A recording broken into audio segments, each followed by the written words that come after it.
£44,000 for one fishing reel. That figure is real, paid at a British auction for a tiny brass reel that fits in your palm. And it sits near the top of a list of 15 reels people drop in a tackle box and forget about. But the list doesn't start at the top. It starts with the reel almost everyone watching has owned at least once. That's number 15, and there's one hidden factor I'll name at the very end that decides whether your old reel is worth $20 or $20,000. Here's what trips people up. The old fishing reel market is split clean in two, and the gap between the halves is enormous. On one side, tens of millions of reels were stamped out in factories for decades, and almost none of them are worth more than pocket change. On the other side, a few thousand reels were built by hand, by named makers, in silver and hard rubber, and collectors will empty a bank account for the right one. Telling those two apart is the entire game, but almost nobody does it right. So this is a countdown from 15 to 1, the everyday reels quietly worth real money. The few worth a small fortune, and the one tell that separates treasure from scrap. Number 15 sits in a junk drawer in half the homes in America. A Zebco 33, or the older Zebco Standard, the push-button spin caster a whole generation learned to fish with. And I'll be honest with you, most of them are worth about $5, so don't get excited yet. But there's a version that isn't most of them. The earliest models, from the mid-1950s, were built with an all-metal body and a single rivet holding the foot on. Back then, the gears were cut from brass, not stamped from pot metal. The one collectors actually chase is the black, finish version from 1956. The chrome on those corroded so badly, the company nearly went under replacing them under warranty, which is exactly why so few clean ones survived. So flip yours over. One rivet on the foot and a metal body means look closer. 2 rivets in plastic means tackle box duty. Number 14 is probably the reel that caught the biggest fish anyone in your family ever landed. A Penn Senator, the green and gold saltwater workhorse that first showed up in the company's catalog in 1936 and is basically still made today. And that longevity is the problem for collectors. The parts interchange across 80 years, so a Senator is a tool, not a trophy, and most sell in the $60 to $100 range purely for fishing. But the early ones break that rule. The dark maroon side plate models, the small 3/0 size, the ones with the original spool and the molded seam still crisp on the plate, those get collector attention. There's a rough rule on the handle color, amber for the oldest, then red, green, white, black as the decades roll forward. But it's a clue, not proof, because handles swap out in seconds. And that idea, original versus swapped, comes back hard at number 1. Drop a comment if a Senator put your first real fish on the deck. Number 13 taught the entire American tackle industry how to windline evenly. A level wind reel from the William Shakespeare Jr. Company, the Kalamazoo outfit that patented the mechanism back before 1900. Walk into any estate sale and you'll find a pile of them. And the pile is the point, because most Shakespeare-level winds are $5 to $50 reels. But there's even a quick way to prove yours is the common kind. From 1931 on, they stamped a 2-letter date code on the foot, so a coded reel is a mass production reel. The money sits earlier than the codes. The very first handmade models, the ones literally stamped handmade with a serial number, plus the German Silver Professional and the top-line President, those are the survivors collectors want.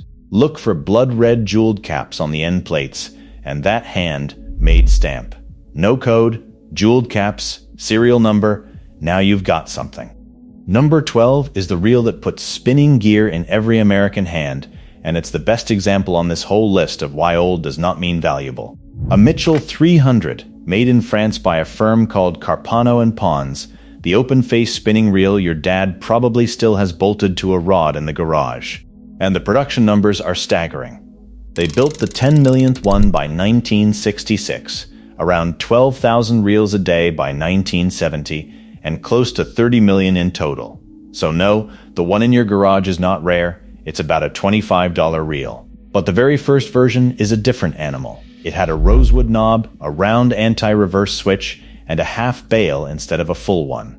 That early half bail Mitchell is among the rarest the company ever made. So check the foot for made in France, then look at the knob and the bail. Rosewood and a half bale, you got lucky. Aluminum knob and a full bale, you joined the 30 million club. Tell me in the comments which reel your dad refused to throw away. Number 11 is really three brands that show up in the same tackle boxes: Southbend, Bronson, and Langley. They built good fishing reels and mostly modest collector reels, and I won't pretend otherwise.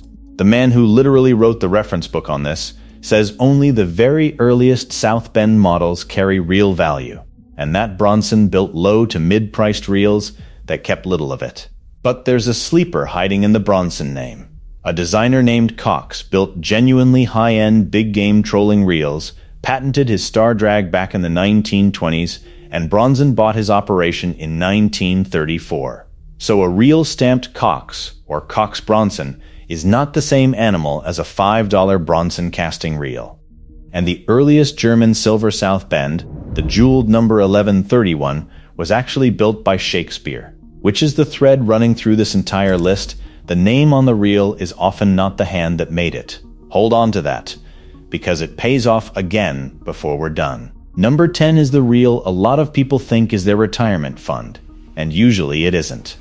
A Pflueger Supreme or Akron, from the Akron, Ohio company, smooth-running bait casters that fished beautifully for decades.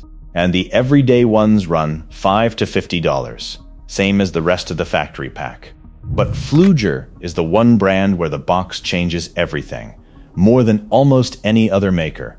A mint reel, still in its original box, jumps in value out of all proportion. The real prize is the first model Supreme from the early 1920s, an automatic free spool, an anti-backlash adjustment, and a serial number, which almost no factory reel had back then. So spin the spool with the reel in gear. If it free spools on its own, and the screws are simple slotted screws, not the crossed slot kind from later decades, you're holding an early one.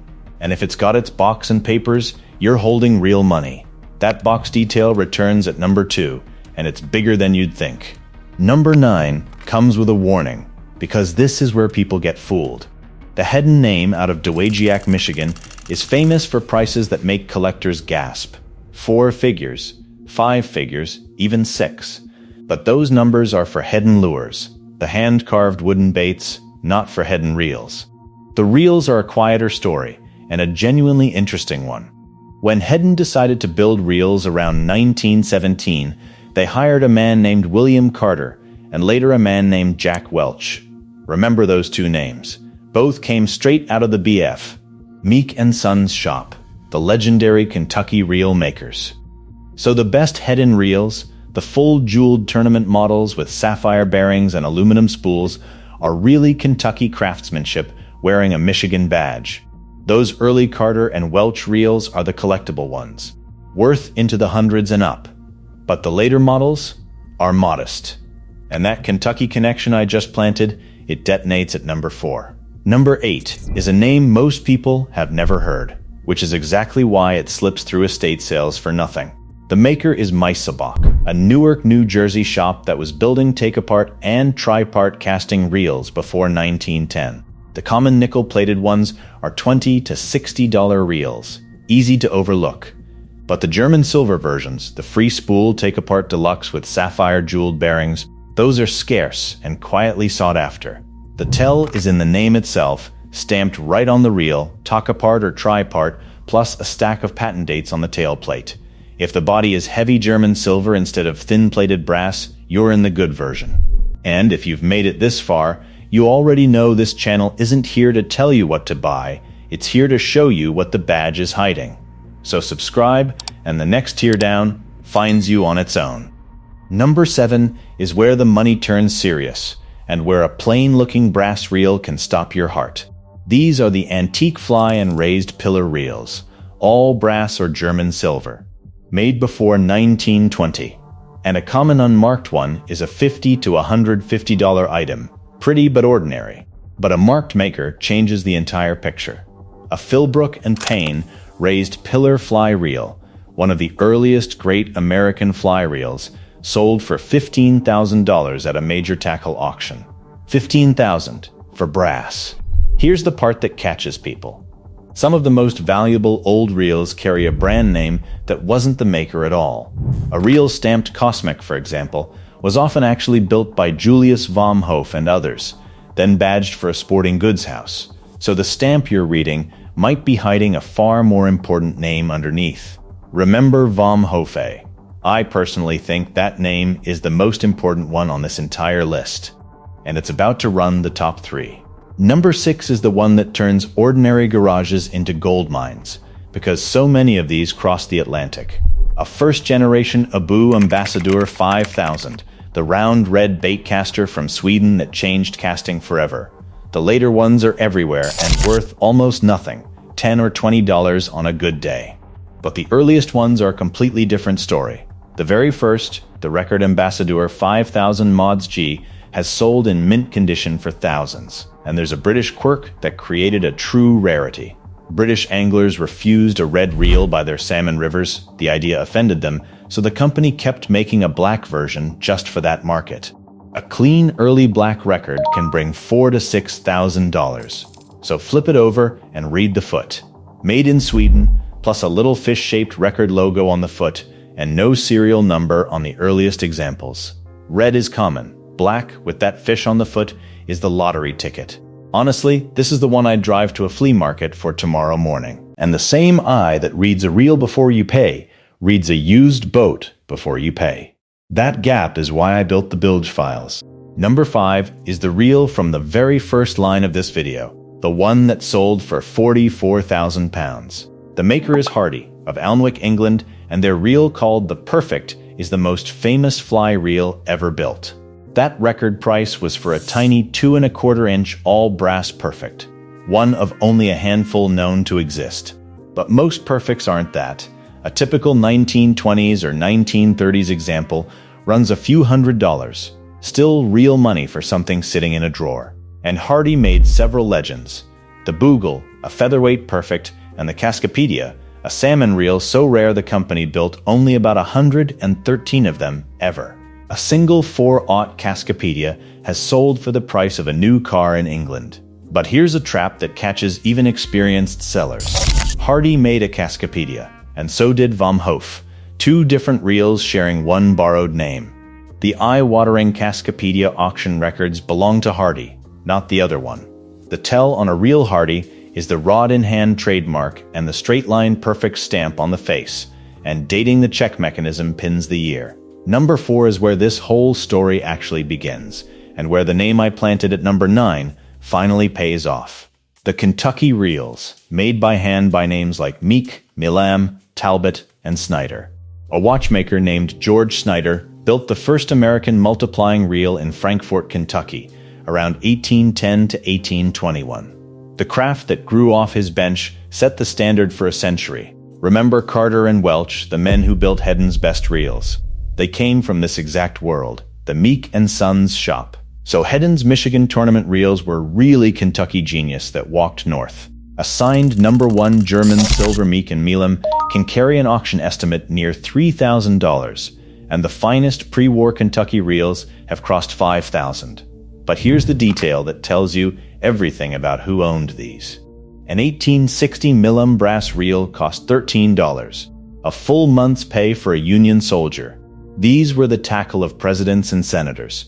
The tell is the maker stamp on the headplate, numbered screws that match their holes on the earliest ones, and jeweled bearings on the premium grade. But a filed foot or a replaced handle, and a serious buyer walks away. Number 3 is the Holy Grail, the name I told you to remember twice. The name is Vom Hofe, and there are 2 brothers you have to tell apart. The elder, Edward Vom Hofe, was a New York maker whose German silver and hard rubber reels are the crown jewels of American tackle. His brother Julius supplied reels to the big sporting houses, sometimes badged under other names. Remember Cosmic from number 7? That was often Julius Vom Hofe's work in disguise, and the values are genuinely staggering. A Julius Vom Hofe fly reel brought $26,200 at a major auction. An extremely rare aluminum Edward Vom Hofe Restaguce, the only one of its kind known, closed near $16,500.